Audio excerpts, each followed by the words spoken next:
जी आएंगे और 5 मिनट में अपनी बात रखेंगे। पंडित ओम प्रकाश पुरोहित जी, बड़ी कल से इनकी लालसा है कि आचार्य जी मुझको भी ये मंच मिलना चाहिए, क्योंकि हम ही भारत के भविष्य हैं। अगर हमको आप आगे नहीं बढ़ाएंगे तो आर्य समाज कैसे आगे बढ़ेगा। तो ऐसे नौजवान के लिए तालियां बजाएं एक बार। हाँ, मात्र 5 मिनट। ओम ओम इंद्रम वरधंतो अप्तुरः क्रीडवन्तो विश्वमार्यम अपघ्नन्तो अरावणः।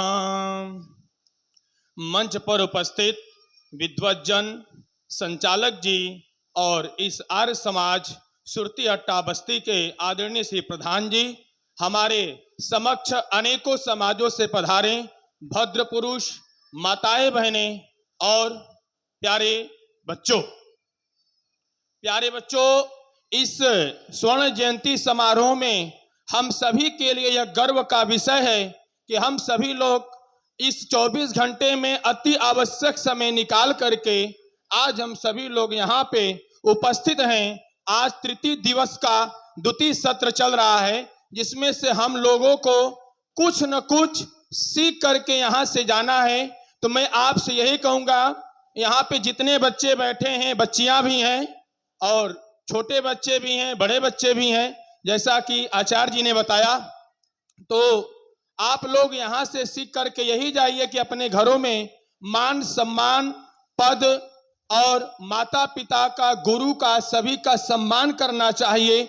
और मैं एक एग्जाम्पल देना चाहूँगा कि महर्षि स्वामी दयानंद जी यदि नहीं होते तो आज हम लोग यहाँ उपस्थित नहीं होते। यह सब महर्षि स्वामी दयानंद जी की देन है, भद्र पुरुषों।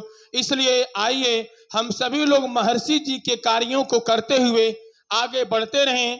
और मैं आपसे यही कहना चाहूँगा कि एक बार की बात है कि एक गुरु नानक जी का नाम आप लोगों ने सुना होगा।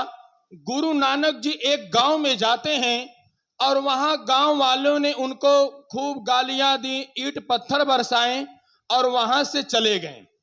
और वहां से जब जा रहे हैं ईंट पत्थर की मार खा करके, तो उनको आशीर्वाद दे रहे हैं कि आप लोग यहीं बसे रहो, वाहे भगवान आपका भला करें।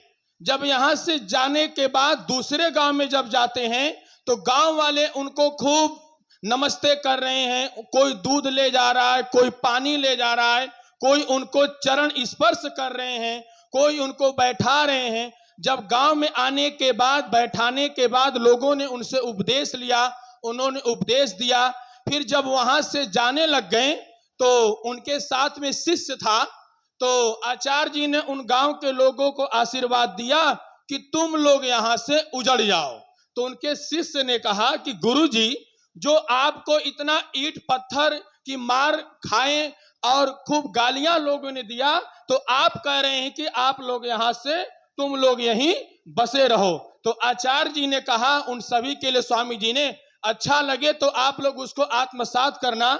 गुरु नानक जी ने कहा कि मैं इसलिए इनको कहा कि तुम लोग यहां से उजड़ जाओ, यदि ये लोग यहां आर्य समाज सुरती हट्टा जो स्वर्ण जयंती समारोह हम सभी लोग मना रहे हैं, यदि हम लोग यहां से उजड़ जाएंगे तो हर जगह अच्छाई ही अच्छाई फैलेगी, हर जगह अच्छाई ही अच्छाई फैलेगी। तो इसलिए हम सभी को अपने कर्मों से परिचय देना है। अति आवश्यक समय निकाल करके हमने आपसे बात किया। मेरा समय भी हो रहा है। मैं 4 पंक्ति में एक कविता सुना करके मैं अपनी वाणी को विराम दूंगा। बहुत ही अच्छा कविता का सार है। मैं वो कलम नहीं हूं जो बिक जाती हूं दरबारों में, मैं शब्दों का दीपशिखा हूं उजियारे चौबारों में, मैं वाणी का राजदूत हूं, सच पर मरने वाला हूं, डाकू को डाकू कहने की हिम्मत करने वाला हूं। कितने भी पहरे बैठा दो मेरे क्रुद्ध निगाहों पे, कितने भी पहरे बैठा दो मेरे क्रुद्ध निगाहों पे, मैं सभी का न्याय करूंगा भीड़ भरे चौराहों पे। उसका मर जाना ही अच्छा है, उसका मर जाना ही अच्छा है जो देश नहीं खुददार जले, उसका मर जाना ही अच्छा है जो खुददार नहीं देश जले। मैं कुछ ना बोलूं, मैं कुछ ना बोलूं, मैं ऐसा गद्दार नहीं, मैं ऐसा गद्दार नहीं। आइए आप लोगों ने ध्यान से सुना। मैं संचालक जी सभी का धन्यवाद करता, बोली भारत माता की, महर्षि दयानंद की। ओम। के योग शिविर न चलते हों तो बहुत ही प्रसिद्ध आर्य समाज के क्षेत्र में बड़ा कार्य कर रहे हैं। मैं इनका धन्यवाद करता हूँ। बच्चों, आप बीच बीच में व्यवधान क्यों कर